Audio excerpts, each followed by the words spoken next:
This is Nightline. Tonight, a major development in the case of missing 9-year-old Melody Buzzard, last seen more than 10 weeks ago on a road trip with her mother Ashlee, both disguised in wigs. The heartbreaking update tonight. May God bless the innocent soul of Melody Alani Buzzard, who we will never, ever forget. Plus, the Slender Man attacker, the latest chapter in the legal saga of Morgan Geyser, known for stabbing a childhood friend 19 times. Found more than 150 miles away from a court-mandated group home. I did something really wrong. After cutting off an ankle monitor and fleeing. Sorry. I'm sorry. What happened in court today? And the original rom-com writer's 250th birthday, the enduring devotion to the works of Jane Austen. I'm going to talk about all the Jane Austen books that I've read so far. We're in Bath, England. I've got my tiara on, which matches my gorgeous ball gown. Celebrating the modern takes on the beloved author's legacy, like Pride and Prejudice. You were the last man in the world I could ever be prevailed upon to marry. Debating the age-old question, who is the most dashing Mr. Darcy? Why Austen continues to stand the test of time. From ABC News headquarters in New York, this is Nightline. Thanks for joining us. We begin tonight with a major development in the case of 9-year-old Melody Buzzard, who was last seen more than 10 weeks ago. Here's ABC's Stephanie Rabos. Tonight, Ashlee Buzzard, mother of 9-year-old Melody, missing since October, taken into custody in Southern California on suspicion of first-degree murder. Authorities revealing they found human remains with gunshot wounds to the head in Utah earlier this month. DNA testing confirming a match for Melody. And arrested Ashlee Lynn Buzzard for the murder of Melody Buzzard. The mother and daughter leaving their home in Lompoc on October 7th for a 3-day road trip to Nebraska. Ashlee renting a white 2024 Chevy Malibu and traveling more than 3,000 miles round trip, according to authorities. This is the route investigators believe she took. Authorities claiming Ashlee wore wigs and switched license plates along the way. Ashlee returning home on October 10th, but Melody no longer with her. A school administrator reported her disappearance several days later. Maternal filicide is rare and always difficult to comprehend. But this level of criminal activity is particularly shocking. Our thanks to Stephanie. We'll, of course, continue to follow all major developments in the story. We turn now to the latest update in the bizarre story that captivated the nation. Morgan Geyser, one of the so-called Slender Man attackers, stabbing a friend 19 times when they were just tweens, in court today after escaping from a court-mandated group home. Morgan Geyser's taste of freedom is officially over. Today, the 23-year-old known for taking part in the infamous Slender Man stabbing back in 2014 is heading back to a state mental hospital. Her remaining on conditional release would pose a risk both to her own safety as well as the safety of the community. Geyser appeared in court today on video conference, speaking to a judge about going back to state custody, a decision Geyser did not oppose. You have elected not to contest the position to revoke your conditional release, and that's true, ma'am? This comes just weeks after Geyser pulled off a short-lived escape from a group home in Wisconsin, eventually arrested with a friend nearly 20 years older. I did something really wrong. What? This was the moment the nationwide search for Geyser Go ahead and put your hands on the gun. came to a dramatic end on November 23rd. Police found Geyser more than 150 miles away from the court-ordered group home. Police say Geyser had cut off an ankle monitoring bracelet and ran off. Geyser was found shivering and clutching 43-year-old Chad Mecca after they were found sleeping behind a gas station. You lied and you lied. Didn't give me your real name. The pair at first refusing to give authorities their real names. That's my name. Trust me, I didn't want to give it to you. Okay. You'll see why in a second. No. When you say goodbye, please. Okay, we will. I will never see her again. Yeah, you will. No, I won't. Why? Because I did something bad. Let me say goodbye. She simply told the officer, Google me, you'll find out who I am. Once in custody, So sorry. the emotions came pouring out. So sorry, God. Geyser's lawyer, Anthony Cotton, spoke with ABC News. What happened to Morgan this weekend? She was located 200 miles away from her victim in another state, not committing any violent acts. She wasn't found with any weapons. She wasn't trying to approach her victim. She didn't harm herself. So I think everything that we have been saying about Morgan is correct, that she is not a danger to herself or others. Back in 2014, authorities say Geyser and another friend, Anissa Wire, lured their friend Peyton Leitner into the woods and then stabbed her 19 times, leaving her for dead. All three were just 12 years old at the time. Do you feel like you're a survivor? Yeah, I shouldn't be alive. The stunning, premeditated attack, they say, was done to please the fictional online character, Slenderman. If you feel bad, I would just stab one of your best friends. I thought about it, but then I decided that remorse will get me nowhere. It's easier to live without regrets. I'm sorry. I never meant this to happen. Geyser was found not guilty by reason of mental disease or defect and was sentenced to up to 40 years in a psychiatric institution. Geyser spent nearly 7 years there before officials recommended conditional release. Prosecutors fought back, but a judge eventually agreed with the plan. Leitner told ABC's David Muir back in 2019 that she was prepared for her attacker's eventual release. Do you fear for the day that either one of them is back out in the community? No, because if they ever come near me, they're going right back in. Geyser will now go back to the Winnebago Mental Health Institute in Wisconsin to serve more of the original 40-year sentence. Geyser's attorney says Morgan understands that the escape was a bad decision and needs more treatment. It's unclear whether Geyser will be up for conditional release again anytime soon. Good luck to you, Ms. Geyser. And up next, we're across the pond in Bath, England for the 250th birthday celebration of Jane Austen. Why she's known to some as the original rom-com writer. The writing is elegant, but she's so full. She throws in these ironic zingers, and you go, wait a minute, did she say that?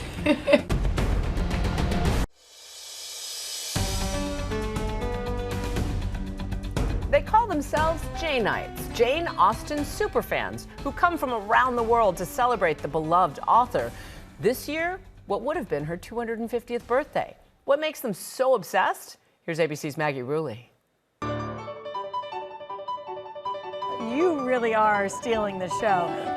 In Bath, England, the pomp and grandeur of the Regency era is back in the spotlight. This is my 7th time. Corsets, copper buttons, and bonnets. She's 8. I'm almost 9. Every kind of bonnet as far as the eye can see.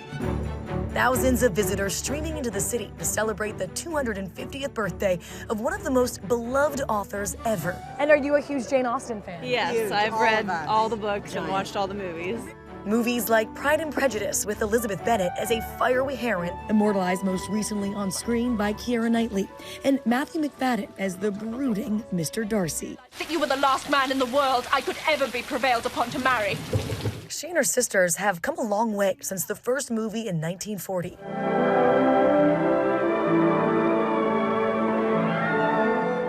There's also the ongoing debate about who is the better Mr. Darcy. Could it be Colin Firth in the 1995 BBC miniseries? Mr. Darcy? Miss Bennet. Austen's stories of strong women defying social norms, whirlwind romances, and witty commentary of Regency-era England continue to be adapted for the screen. Anya Taylor-Joy is the most recent manipulative Emma, a character Austen famously referred to as a heroine whom no one but myself will much like. What shall I say? Dear Miss Woodhouse, do advise me. Oh, no. The words must be your own. A role originally held by Gwyneth Paltrow. The most incomprehensible thing in the world to a man is a woman who rejects his offer of marriage. Jane Austen is one of the absolutely most astute observers of human nature in any literature. She's often compared with William Shakespeare. The author, who only wrote 6 novels before dying prematurely at just 41, continues to light up social media 2 centuries later. Hi, I'm going to talk about all the Jane Austen books that I've read so far. There's nothing fans, who call themselves Janeites, haven't posted to show their devotion. You must allow me to tell you how ardently I admire and love you. Her legacy celebrated every year in Bath, where Austen spent part of her life, and where many of her characters took the waters. It's a great excuse to get dressed up and look the part. I tried my best, but I have nothing on you ladies. Look at them. This is time for the final This pieces. should go over here. The gold looks really nice. Ernie Arneson and Jeannie Talbot came to Bath all the way from California. They've been friends for over 2 decades, having met, of course, through a Jane Austen Society event. As true Janeites, both knew they needed to dress the part, packing up their best Regency wear. I've got my tiara on, which matches my gorgeous ball gown. Dresses and evening gowns. Even staying at Chawthorne House, Jane's brother's house, where Caroline Knight, the last living Austen, grew up. Can you go through an event without being hugged and introduced? No, yeah. Not a Jane Austen event. No, absolutely not. Now Ernie and Jeannie are prepping for the promenade. It's hard to imagine that your friendship is all thanks to Jane Austen. We just laugh and we talk and we read the novels and we go to conferences. It's wonderful. We just really have a ball at these events. So what is it about Jane Austen that is life-changing? Her writing is so exquisite. Her writing is elegant, but she's so full. She throws in these ironic zingers, and you go, wait a minute, did she say that? The timeless appeal of Austen evident in the modern movie remaking of her classic romances. Like in Bridget Jones's Diary, Colin Firth reprising his role as a disapproving Mr. Darcy. Mother, I do not need a blind date, particularly not with some verbally incontinent spinster. And Clueless, taking on the meddling Emma. Dee, my mission is clear. Would you look at that girl? She is so adorably clueless. It's Jane Austen's 250th, so they've been asking me to talk about Jane Austen and Clueless. So I haven't shut up for months. Director Amy Heckerling revealing her inspiration for the iconic Cher. So I reread Emma, and I was like, this book is so amazing because nothing in it could not be translated to any time period. It's just so universal and timeless. In true timeless fashion, everyone is cashing in on the Austen mania. From nail art to tattoos, tours, and even themed dinners. In fan fiction alone, fan fiction that's published, fan fiction that's not published, there are just countless authors riffing on Jane Austen. Juliet Wells knows her Austen, a professor of literary studies at Goucher University. When Jane was almost 27, she received a proposal of marriage. Jane accepted the proposal, and then she woke up the next morning, changed her mind, and told him no. She seems to have chosen a different path to focus on her writings. Wells was also co-curator on the Jane Austen exhibition, A Lively Mind, at the Morgan Library. One of the things that's special about Austen is that her works are often passed down from older family members to younger family members. My mom always introduced me to extraordinary historical women, and so that's kind of how I fell into the interest of it. The Morgan Library is home to the largest collection of remaining Jane Austen letters. Many were lost or destroyed. During Jane Austen's lifetime, postage was paid by the recipient of the letter. And you can see that Jane Austen used every inch that she could, writing all the way around that 4th page. At this now closed exhibit, fans flocked to get a glimpse of the author's personal belongings, a ring, a coat, and a replica of her writing table. I think I'm just perennially excited about Jane Austen, so if it happens to bang into an anniversary, that's great. Thank you. Or if you're really ambitious, catch Charity Herndon haunting the neighborhoods of southern New Jersey with her traveling bookstore. I just felt so close to her vision and her desire for people to read.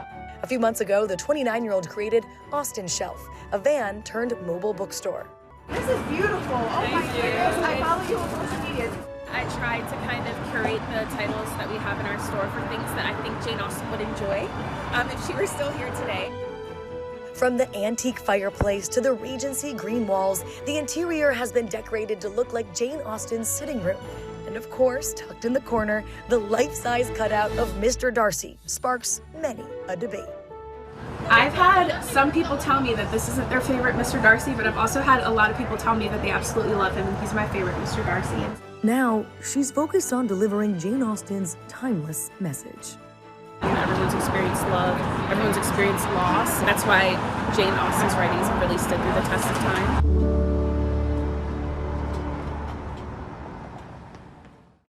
Our thanks to Maggie. When we come back, Famous Amos, the not-so-sweet truths behind the complicated cookie mogul. We're Famous Amos, and we're famous for cookies. What are you famous for?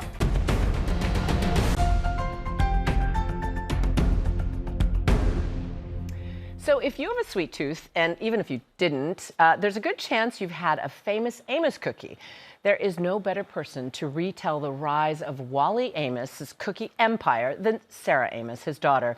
Sarah lays out the highs and the very, very lows of her dad's meteoric career in her award-winning podcast, Tough Cookie, the Wally Famous Amos story. And she joins us now. Ta-da! Welcome. Thank you so much for having me. You grew up in the lap of luxury in Hawaii. Sidney Poitier was your babysitter. Yes. And yet there's a very dark truth behind this sort of gleaming facade. Yeah, when my dad passed away in 2024, the obits that were written were all beautiful, and they talked about how incredible his life had been, the fact he had started this company, his work with literacy, and that was all really true. But he also was a man who was married 6 times to 5 different women, had 4 children, and he left a lot of wreckage. And I made the insane decision, rather than do the work privately, to make a podcast that hopefully would help me, but also help others. I was forced to realize I'd been avoiding not just our relationship, but understanding him as a person. And you are incredibly candid in it. In many ways, your dad was not cut out to be a businessman, and yet you also touch on some of the racism that he faced. Yeah, my dad was extremely famous and extremely charismatic, but he was also a terrible businessman. And part of that was just his upbringing. He was a poor Black kid. He did not have the safety net, the support, the social structure that, frankly, a lot of white Americans would have had that would have taught them how to run a proper business. There was so much audacity to the moves that he made throughout his life. He became the first Black music agent at William Morris. And he worked with like the Supremes and Simon and Garfunkel and Marvin Gaye. Marvin Gaye was one of the first people who invested in Famous Amos. He had an office next to Quincy Jones at one point on the A&M lot. He was a big deal in the music industry. I know you've resented your dad for many years, so much so that you wouldn't even eat the cookies. What did you learn in doing this podcast that has now allowed you not just to enjoy it, but to cook cookies with your daughter? I learned that my dad actually brought so much joy into the world. And too often as a kid, I focused on the failures and the shortcomings, and it blinded me to all of the good that he did. And he really loved all of his family in the way he knew how to. Well, Sarah, you've helped so many people in talking so openly about your family struggles. Thanks so much. Oh, thank you. And of course, you can listen to Tough Cookie, the Wally Famous Amos story now, wherever you get your podcasts. And on this festive week, we want to take a moment from our Nightline family to yours to say happy holidays. And as always, thanks for staying up with us. Good night, America.